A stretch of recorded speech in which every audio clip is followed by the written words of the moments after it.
আমার পদ্মগুলো যেখানে ছিল সেখান থেকে আমি ট্রান্সফার করে দিয়েছি, কেননা অনেক দিন আগেই আমি সেগুলো বীজ থেকে অনলাইন বীজ থেকে এনে চারা করে লাগিয়েছিলাম, কিন্তু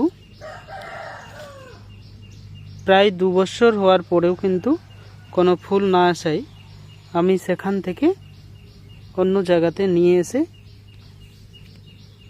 এগুলোকে দিয়েছি। ঠিক আছে, আবার ছোট ছোট পাতা আসছে নতুন নতুন, এই যে এগুলো পাতা আসছে, দেখা যাক।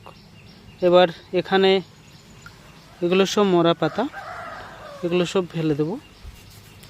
এবার দেখা যাক নতুন করে এগুলোতে ফুল আসে কি আসে না, সেটাই হচ্ছে দেখার বিষয়।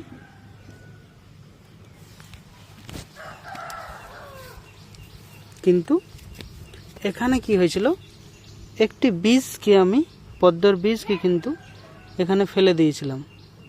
ঠিক আছে, তো ফেলে দেওয়ার সাথে সাথে এখানে কিন্তু তোমরা দেখতে পাচ্ছ স্পষ্টভাবে এটি একটি পদ্মের বীজ, কিন্তু সেটার থেকে অটোমেটিক চারা কিন্তু তৈরি হয়ে গেছে। ঠিক আছে, চারা তৈরি হয়ে গেছে, যে দেখা যাচ্ছে। এটি আমি মাটির সাথে কিছুটা এড করে দেব, যাতে কি হয় অল্প করে, তাহলে যে শিকড়গুলো আসবে, এই যে এখানে দিয়ে দিলাম মাটির সাথে এটা, তাহলে কি হবে, সেই শিকড়গুলো কিন্তু স্পষ্টভাবে তার সাথে যুক্ত হয়ে যাবে। দেখা যাক কতদিনে ফুল আসছে।